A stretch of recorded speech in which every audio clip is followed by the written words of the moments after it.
নমস্কার বন্ধুরা, আবারও চলে এসেছি তোমাদের কাছে সম্পূর্ণ একটি নতুন ভিডিও নিয়ে। আশা করি তোমরা সকলেই ভালো আছো। ইতিমধ্যে তোমাদের প্রকাশিত হয়েছে এএনএম জিএনএম এর রেজাল্ট। তো তোমরা কিভাবে বাড়িতে বসে নিজেদের মোবাইল ফোনের মাধ্যমে এএনএম জিএনএম এর রেজাল্ট দেখবে, সেই নিয়ে হচ্ছে আজকের এই ভিডিও।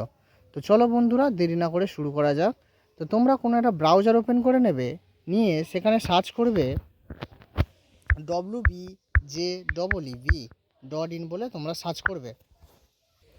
করার পরে তোমরা দেখতে পাবে তোমাদের এরকম একটা ওয়েবসাইট ওপেন হবে, যেখানে তোমরা একটু নিচে আসলে দেখতে পাবে তোমাদের এখানে দেখতে পাচ্ছ rank card for ANM GNM. তোমরা এর উপরে তোমরা ক্লিক করবে। করার পরে তোমাদের এরকম একটা পেজ ওপেন হবে, যেখানে তোমাদের এখানে অ্যাপ্লিকেশান নাম্বার এখানে তোমরা বসাবে, এখানে তোমাদের ডেট অফ বার্থ বসাবে, আর এখানে তোমরা হচ্ছে সিকিউরিটি পিন বসাবে। বসানোর পরে তোমরা এখানে সাইন অপশানের উপরে তোমরা ক্লিক করবে।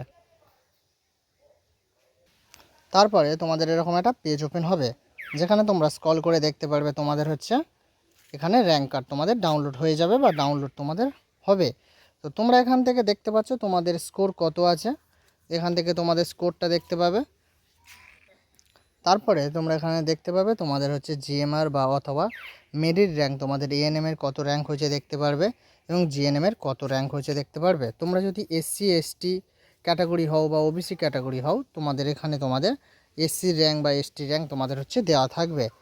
তারপরে তোমরা একটু নিচে গিয়ে যাবে, এখানে লেখা আছে দেখো eligibility for the centralised E counselling. এখানে দেওয়া আছে দেখো eligibility for centralised E counselling for ANM course, এখানে ইয়েস আছে। তারপরে নিচে লেখা আছে দেখো eligibility for centralised E counselling for GNM course, এখানেও ইয়েস আছে। যদি তোমাদের এখানে ইয়েস থাকে তাহলে তোমরা হচ্ছে ই কাউন্সিলিং করতে পারবে। যদি এখানে তোমাদের নো লেখা থাকে তাহলে তোমরা ই কাউন্সিলিং করতে পারবে না, অর্থাৎ তোমরা হচ্ছে সরকারিভাবে ই কাউন্সিলিং তোমরা করতে পারবে না। তো তারপরে তোমরা একটু স্ক্রল করে নিচে দেখবে, এখানে তোমাদের লেখা আছে, এখানে লেখা আছে দেখো note that counselling and admission will be done on the basis of GMR only, other category ranks are only for sequencing the deserving candidate within the respective category. মানে তোমাদের এখানে জিএমআর বেসিক্স তোমাদের হচ্ছে ই কাউন্সিলিং হবে GMR rank অনুযায়ী। তোমরা যারা আছো এসসি এসটি বা ওবিসি ক্যাটাগরি যেসব র্যাঙ্ক পেয়েছো, সেই র্যাঙ্ক অনুযায়ী তোমাদের ই কাউন্সিলিং হবে না, হবে এখানে জিএমআর র্যাঙ্ক অনুযায়ী। তো ভিডিওটি ভালো লাগলে বন্ধুরা অবশ্যই করে লাইক এবং সাবস্ক্রাইব করে নিচে থাকা বেল আইকনটি বাজিয়ে দেবেন, যাতে নিত্য নতুন ভিডিও সবার আগে আপডেট পাওয়ার জন্য।